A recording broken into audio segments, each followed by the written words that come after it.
Hey, thanks for tuning into my podcast.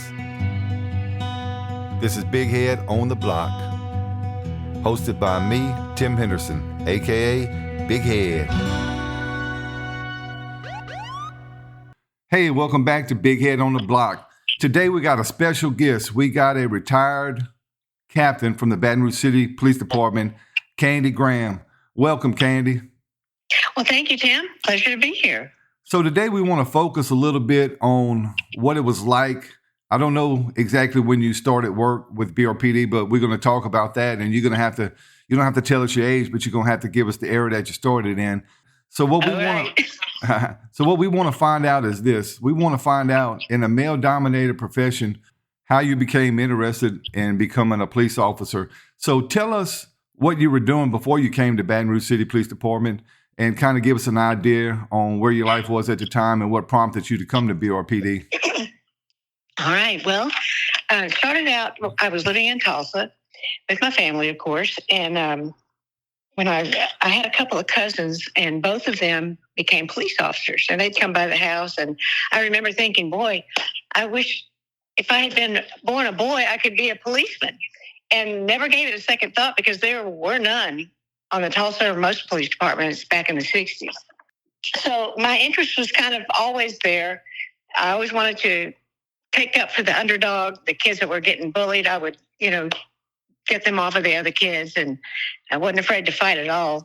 That's just kind of, the Irish blood in me, I guess. But later on, I went to school. I was going to go for criminal justice, and my uncle became, and I think he still is or was, the oldest living U.S. Marshal that served until he was 77 years old. Wow.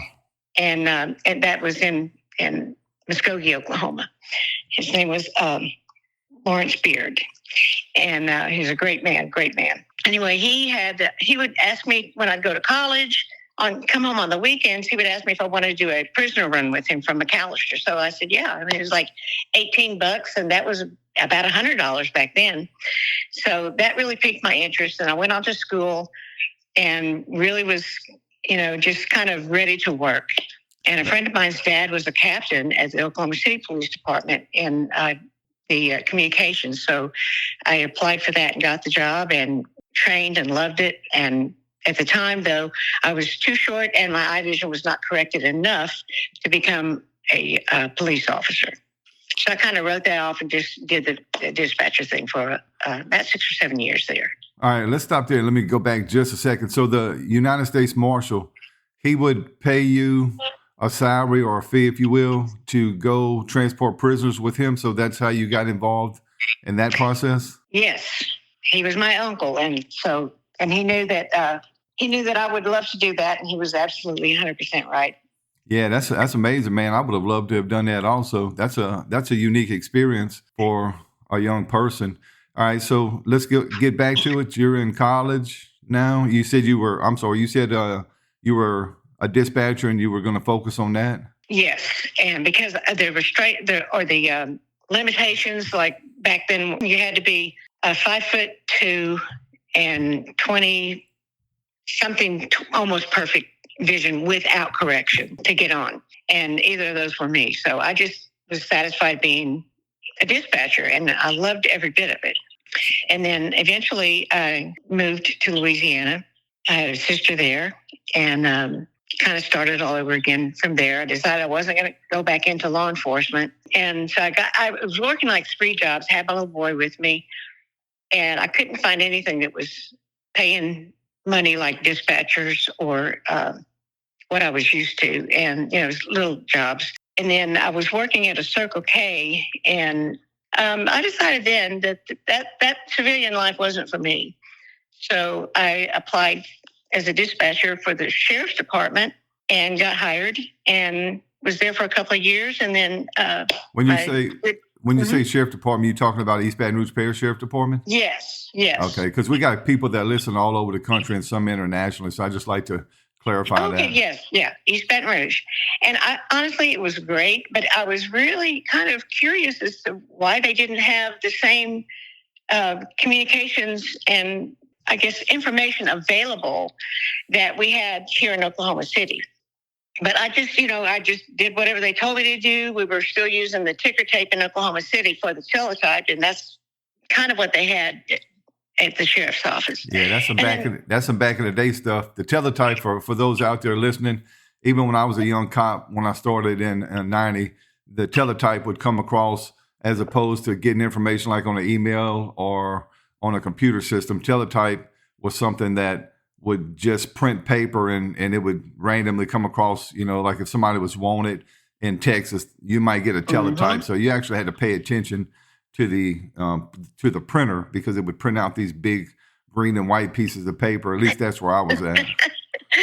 Exactly. And of course, as time went on, it was replaced by computers. I really loved that. But I made good friends over there at the sheriff's office. I still love them. They were good to me then. And I met Brett Smith, who was working there, I think, at the time. Or maybe he had just gone over. But him and Ron Coward were riding partners. And he introduced me to his sister, Pat. And I've been friends with their whole family for 40-something years.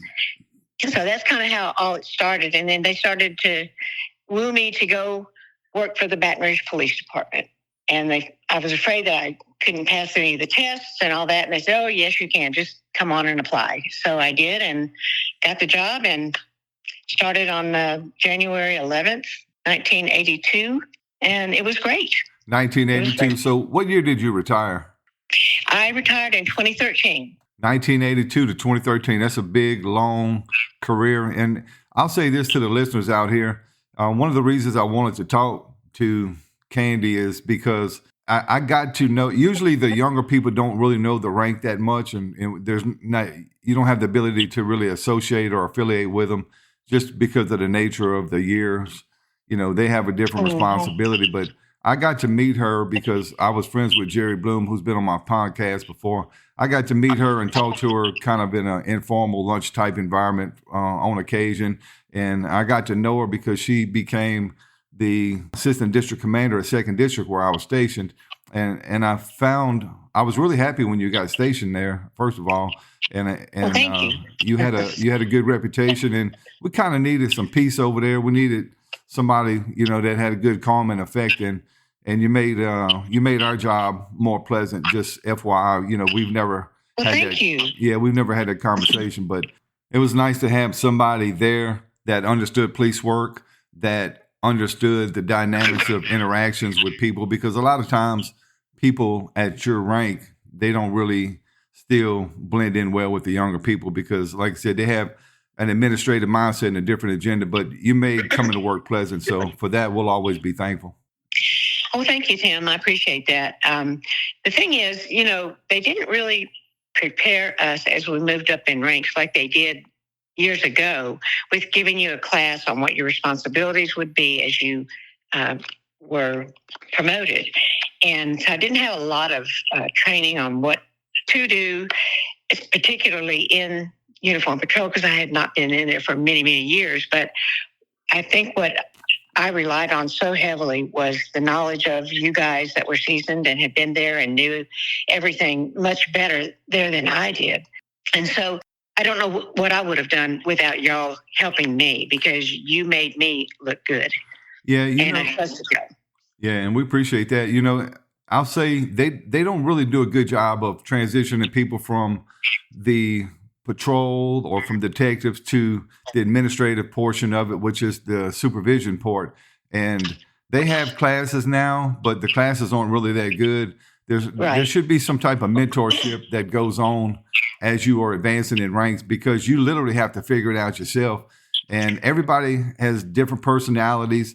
Everybody has different challenges, experiences, and everything. And in the police world, the number one thing that I found, if you're a supervisor, you have to make determinations based on your experiences with people, because personality conflicts can cause people to have a negative, if somebody told you something negative about me, it's going to be in your mind. You may never experience that. And, that's one thing as a supervisor you have to learn, is how to just be impartial and treat the people that you're dealing with, per se, individually and collectively, but individually, basically don't put a target on somebody's back because somebody else don't like them, because that could be a personality conflict. Would you agree or disagree? I would 100% agree, because there were some, and what I saw a lot of, and not like endless situations where it happened, but a lot of times you would find an officer that some supervisors didn't like, and they would really not treat them well, and they would try to put a label on them as a troublemaker, whatever you want to call them. Right. And it really wasn't fair, because they didn't like them. They didn't want you to like them. Right. And that's not really giving anyone a fair chance. Yeah. And that's one thing now, hopefully they see a little bit more. But I try to tell the young people that are, accepting the job as sergeant, lieutenant, or even captain, I try to tell them, make sure that you treat everybody, give them the ability to start new with you. And Charlie Mondrick came in the office one day, and when he became uniform patrol commander way back in the day, and I thought he was a good uniform patrol commander, but he basically told everybody, some of the situations he had been involved in, some of the challenges that he'd experienced, and that everybody, as far as he's concerned, everybody has a fresh start, and he wanted us to put our best foot forward. And I really appreciated the fact that he took the time to come talk to us about that and give us some insight as to where his mind is. Because when you have a transition of power like that, you never know if you're going to have some dictator, you're going to have somebody that don't like patrol, you're going to have somebody that don't like you. It's just one of those things. So he was one of the first ones that I remember actually making the effort to make sure that he gave everybody a fair chance. Absolutely. I think he was really a great uniform commander. Yeah. He was. So let's go back in time. You're putting in for a job that's, like I said before, a male-dominated profession. You are relatively short in stature. I'm guessing you probably didn't weigh a whole lot compared to most people back then. I didn't realize you were that short, honestly, when you told me, when you said it. I never associated the fact that you were under 5'2", which is really funny. I always found you capable, but when you were in the academy, let's start when you were in the academy. When you were in the academy, you're a young female, about how old? I was 28, I think. 27, okay. 28. So you had a little experience under your belt. Did you find that they treated you any different? Did they demand more from you, or was it a fair?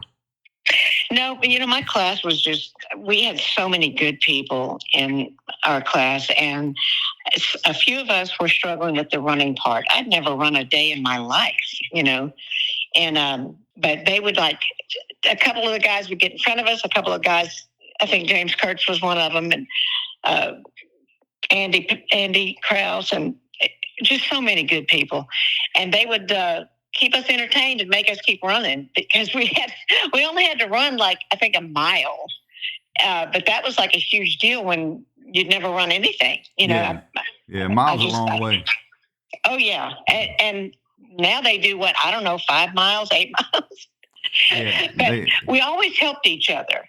And that was what was so, I think, bonding and creates that camaraderie, is when you are helping each other. So you felt accepted by the other people in the class?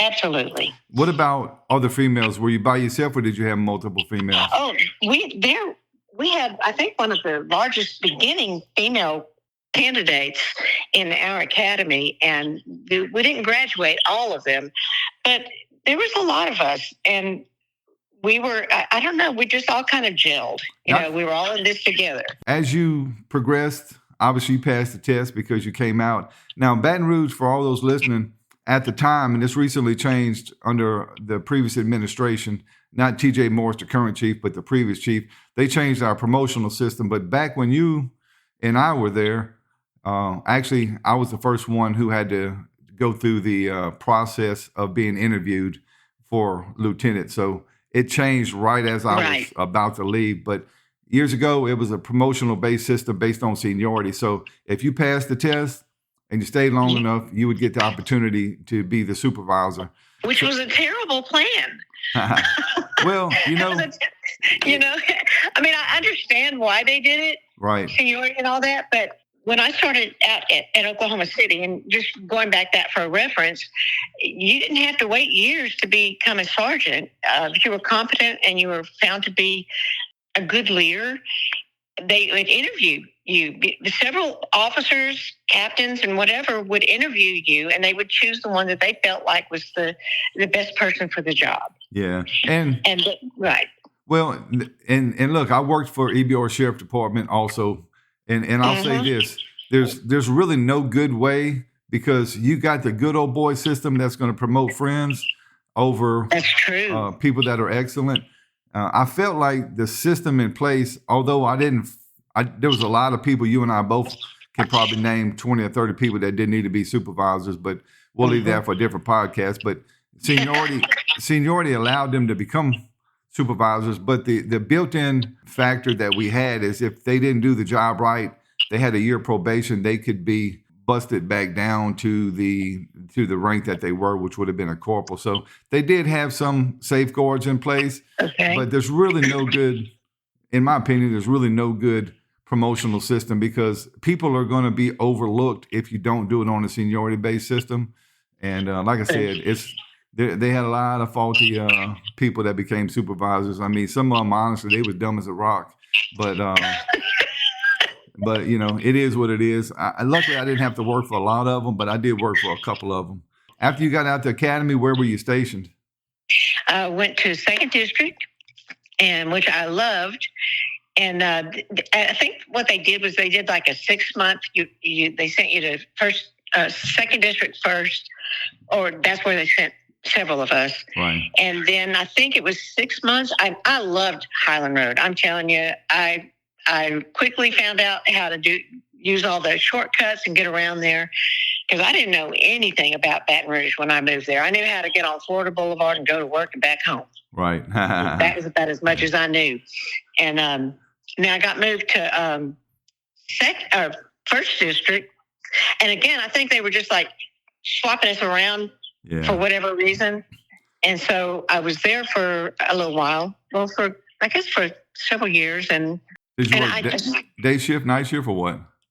Well, we were rotating shifts. Oh, that's right. Y'all were 8-hour rotation. Let me tell people real quick. The Highland Road precinct is 2nd District. It's Highland Road north of LSU's campus.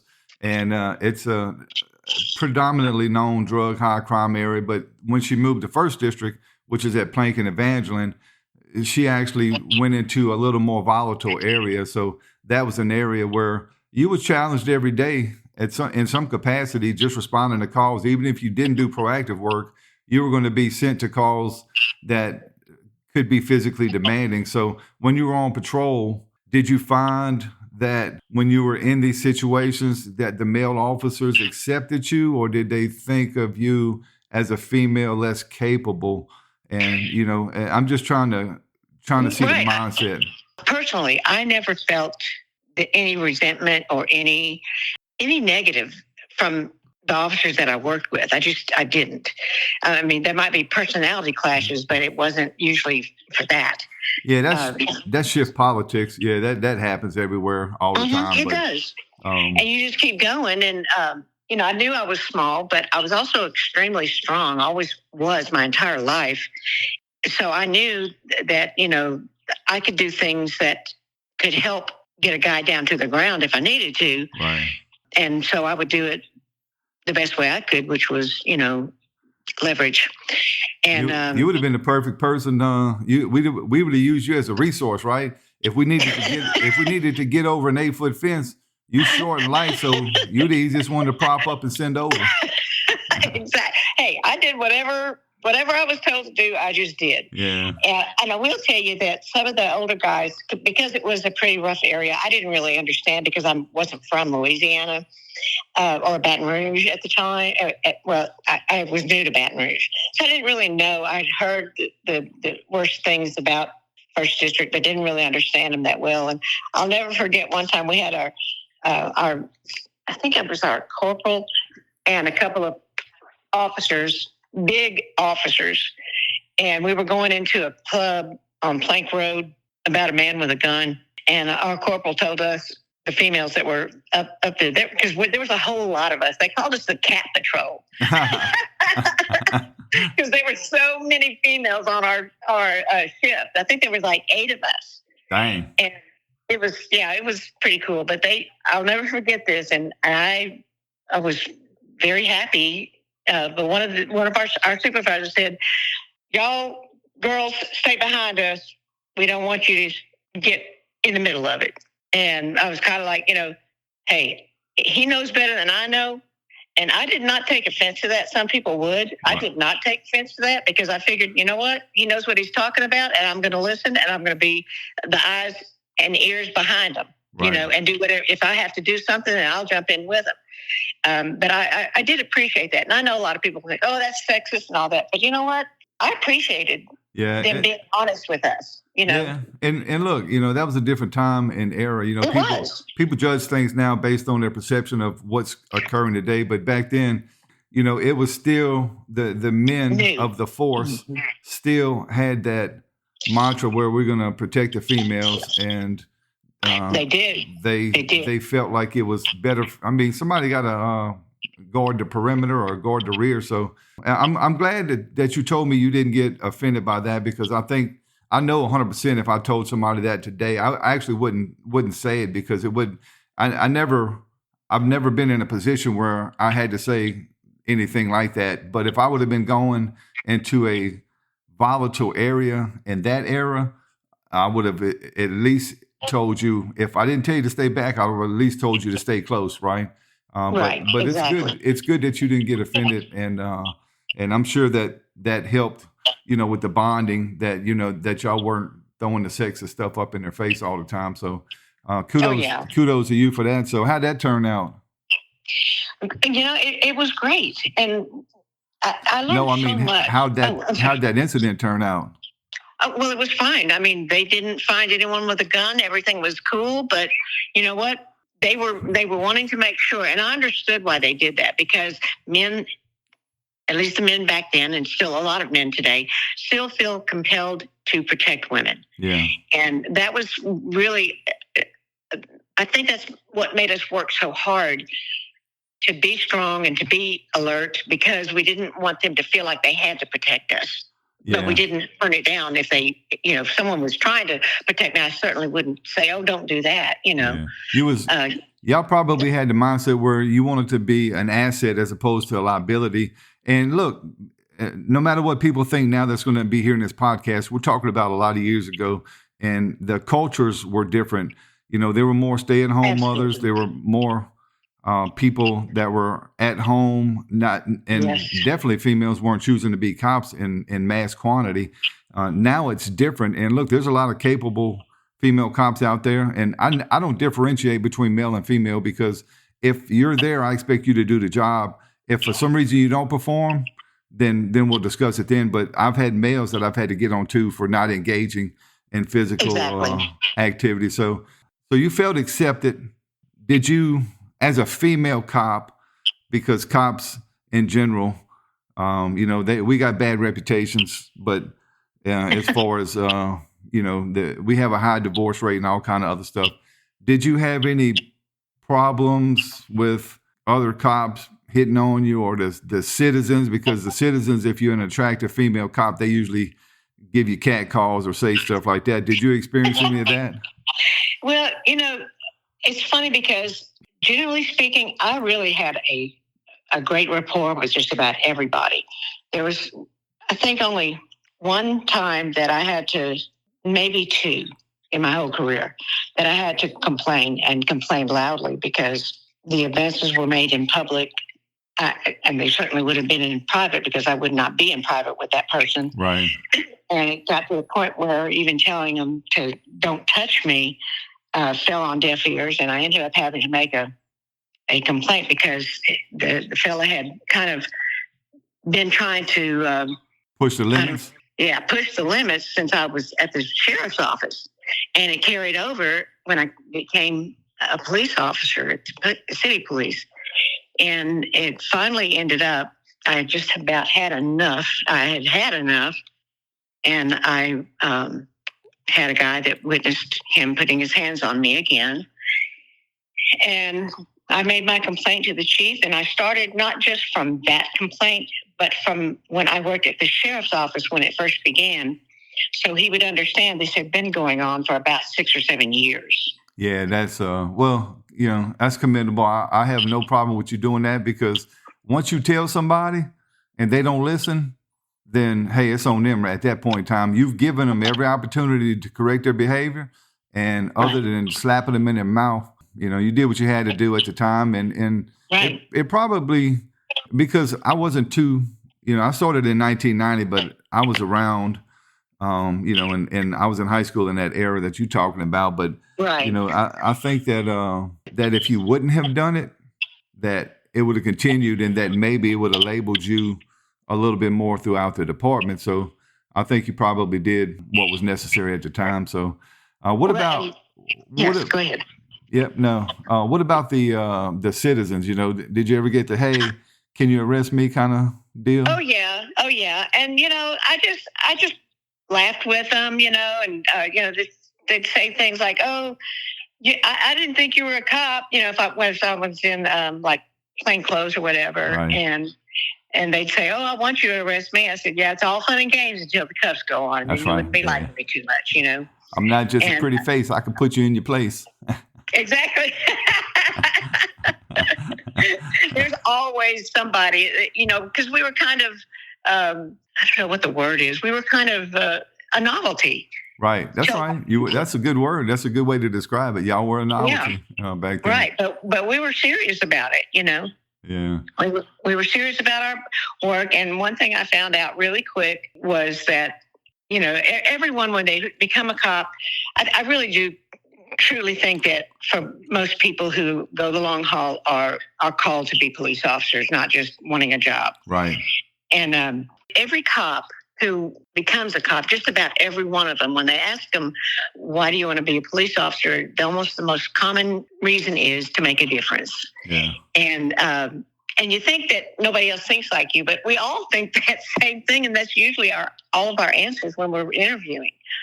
Right. And I'll agree with you on that. right. And then in a couple of years, you realize that maybe you're not going to make a huge difference, but if you can make one person's life better, then your career would have been worth it. Yeah, it's a challenge to define. You do the best you can. People always ask me, you got any regrets? This, that, and the other. I said, look, man, I always did what I thought was right at the time, and that's Right. the simplest answer I can give. If I thought letting you go without giving you a ticket was the best thing, then I let you go without a ticket. You have to understand, and I tell people in other podcasts, as a police officer, you have to understand the areas that you patrol, but you also have to make sure that you don't lose your compassion, because in a world where you're subjected to violence and some of the worst of the worst, you have to make sure that you don't let it overwhelm you. You can't get emotionally attached to the crime scenes that you go to, because especially in the 1st District and 2nd District area, they had a lot of people that got killed that we had to respond to the calls. And you just kind of got to go through the process, go through the motions, and kind of store it somewhere else, as opposed to getting emotionally attached to it if you're going to make a long career. So, Right. that's something that I try to tell these young cops, because I see them getting emotional at some of these scenes and everything. And I'm like, hey, man, you got a lot of time that you have to endure this. So what you see today, you might see tomorrow, the next day, and for the next 30 years. Do you have any suggestions or recommendations? Now, you were from a different era than they are now. Females or I'll say, I guess the easiest way to put it is they're just normal cops. They're widely accepted as cops. There's still physical limitations between some female cops, but there's also male cops that have these same physical limitations, So do you have any suggestions for females who might say it's a profession that may take more physicality than I'm used to? Do you have anything that can maybe guide them thinking back on your career and the situations you were put into? Well, of course, it was a lot different back then. And I found out really quick and I think most female officers at the time, we found out really quick that if we could talk a suspect or a whoever we're dealing with, if we can get them to calm down, it always ended up better. In 99% of the cases, you didn't have to get into a fight with them. Right. And I knew that anybody that's that big that's with me, that they could do whatever they wanted at any given time. So I just made it a more civil conversation. But with today's world, again, you have people who are on drugs, are mentally out of there, and you can't reason with them. Right. So it's much more difficult today than it was back then, when there weren't so many problems with drugs.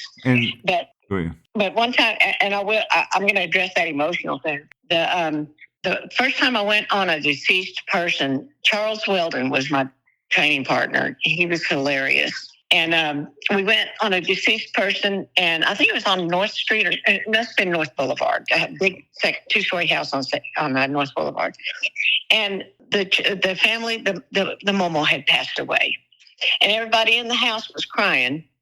And I started crying. I wasn't wailing or anything like that, but I shedded some tears and, giving sympathy and stuff. And because I felt so bad for them, that was their Momo. Yeah. And we left, and Charles said, "It's not necessary for you to cry at a call where someone has died." Yeah, that's funny. And I said, "Well, I couldn't help it. It's their Momo. She died." So, but I did learn to curb my feelings, and not necessarily to tuck them away, but to deal with them a little bit differently. Yeah. That's it's some things are going to get you a little more emotional. And look, different era, different time.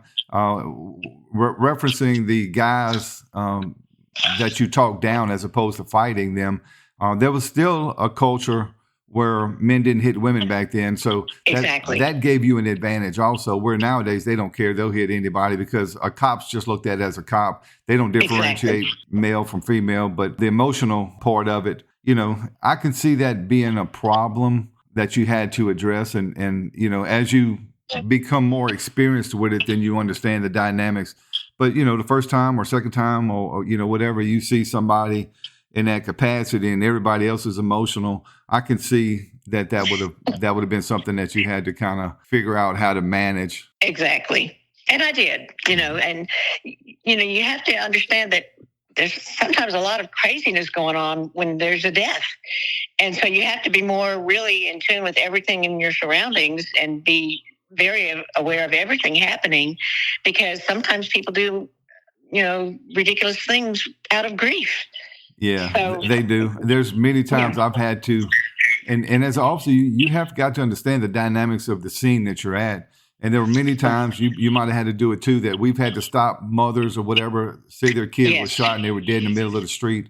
I remember one time in the late 90s, I was in Zion City. A guy got killed, and the news media and everybody was out there. We had been out there for at least 30 or 40 minutes. We had the crime scene tape up. We actually had the body covered. We had already got the mother, sister, whoever it was. It was several family members came. We got them calmed down to the point where we had a pretty calm scene, but the media was out there, and I'm standing next to the body, and all of a sudden this guy, just random knucklehead, he comes and he starts hollering, and he comes under the crime scene tape. And unfortunately, I was not the one doing the perimeter, and somebody let him get through. He's thinking this is his cousin. It was not his cousin, but he didn't know that. But somebody must have told him it was.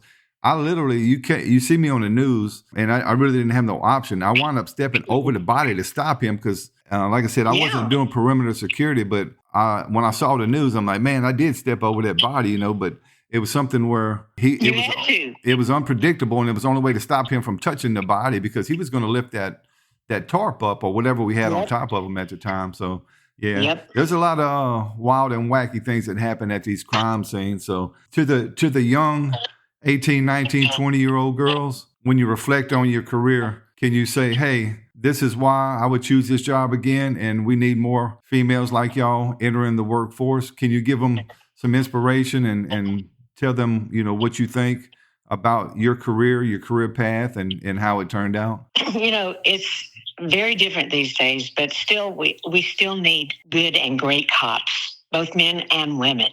And, if you're not committed to doing the right thing, don't tarnish the badge. If you think you would, just don't even enter the profession, because the only thing we have is our integrity. And if the public cannot trust us, which sadly has happened in several cases now, then it makes the job for everyone much harder. So go into it with the attitude that you will do your very best and that you will not commit crimes that you would arrest others for. And, it doesn't always have to be hard line when you can reach out and touch someone to address the problems that they're feeling at that moment. You've done better than what anyone could really expect just by listening to them. What about the physical nature of it and the dynamics of being a female cop? Would you tell them to press on and don't let the outside influences interfere with your objective, which is to have a career in law enforcement? Absolutely, because now, when we were going through the academy back then, we didn't have all these equipment stuff to work out with. We had to run and do calisthenics, I think, pretty much, and we did learn some Hapkido from retired Captain David Wallace Sr., and he was a great instructor. All of them were, but it was you have to really, in this day and age, you have to be in tip-top shape, because you may get in the fight of your life, and you need to be able to help yourself. Or someone else. That's right. So, and as I was coming up, we obtained less than lethal stuff. When you were there, you pretty much, when I first started, all we had was a pair of handcuffs, really. Pepper spray came about, the taser came about, a lot of other less than lethal forces, less than lethal, what's the word I'm looking for? Less than lethal. Equipment or equipment, tools, you had the ability to utilize these things as resources that you didn't have early on, because it was hands on back then. If you had to get down and dirty with somebody, you pretty much had to be physical. But I tell people, stay strong. I tell people, do your cardio and make sure that mentally you're prepared, because you have to continue the process when these negative events occur, whether it be you get in a fight, a foot chase, or whatever. Your mind has to keep processing so you can make good decisions and you can be effective as a police officer. So overall, how many years did you have in the police department with BRPD? 30 and a half. 30 and a half, and you retired as a captain, correct? Yes. So overall, happy with your career choice? I absolutely was. There's always going to be good and bad supervisors and people that you work with that you don't care for. Right. But, you have to keep in mind, you're not there for them. You're there for the public and to protect and serve. That's and right. I think that was the main thing for me, is because I had, some headbutting with people from time to time, because some people just didn't like. Well, yeah. I'm just. It's hard to define. I know what you're saying, because we all had these issues, but we just don't call them knuckleheads that didn't want to hear. Sometimes people don't want to hear what your opinions are, or they want to harass you or torment you just because they don't like you or because they don't want to hear from you. But but you just don't give up. As long as you're doing the right thing and keep going forward, don't lose sight of why you became a cop. Yeah, and look, just to focus on what you said. A previous chief, his administration, I was 100% right about something, and I haven't really made this public, but I had a truce between two rival gangs set up, and they pretty much stopped me. But I spent an hour and a half, them threatening me with discipline and all kind of stuff. I spent an hour and a half defending my position, and I told them unequivocally they were wrong if they don't do this. And eventually they chose not to, and when they made the decision, they didn't discipline me or anything, because I didn't do anything wrong. It was exactly. It was just really, an oddity that they wouldn't want. It would be the equivalent of the Bloods and Crips coming together and saying there's a truce. Some of the people talked about it on social media, but I've never mentioned it on my podcast or anything that I remember. But it's people like that. You have to stand tall and stand strong when you believe you are right, and you're giving them decisions based on your experiences, or your Right. relationships with these people, right? That's So, right. well, look, And that's go ahead. and one other thing too, you know, I did find that some people, if you came up with a good idea, they didn't want it to happen because it wasn't their idea. That's a fact. And you don't ever give up on your goals and what you know, but you can only do so much. That's right. You can only push so hard. And, I told them they were wrong, and that was the end of the conversation. I didn't have the ability to make it happen because they Right. shot it down. And, the rank has its privileges. In their case, they made a bad decision. And I don't know that they ever cared that they made a bad decision. If it would have been their decision, they would have ran with it, just like you said. That's just the Exactly. police world, but it's probably every world. It's probably like that in the construction business and everything. Oh, Well, yeah. look, Captain Candy Graham, retired BRPD. What year did you retire? 2013. Okay, so I've been retired 4 years. So I'm actually coming up on 5 years. Man, time goes really, Wow. really fast. So you're in It Oklahoma. really does. You're in Oklahoma Yes. enjoying the kids, grandkids. Oh yeah. Oh yeah. I hate the weather. Don't like the food. And the thing I miss most is my friends back home. Yeah. It's been very hard to not have my friends close by. Yeah. Well, we need to put together a BRPD ball or something, where we come out and maybe once a year, or even if we do it every 4 or 5 years, just let everybody get together. Because, They people, used to do that. Yeah. yeah, they people used that to have do that. conflicts with each other, all that goes away whenever you retire. Nobody cares about that stuff anymore. So, 100%. yeah, you can be in the same room with anybody, and you remember a lot of the good, the negative stuff like foot patrol on the levee and the other things that they tormented you with. You don't remember all that whenever you factoring in things. So thanks No, you don't. Yep, thanks for being a guest on Big Head on the Block, and we'll talk to you soon, Captain. Thank you so much, Tim. Thanks for tuning in to this episode of Big Head on the Block. I'm Tim Henderson, the host. I look forward to dropping another podcast soon. Please give us any comments, likes, dislikes, or any topics y'all would like to discuss. Thank you.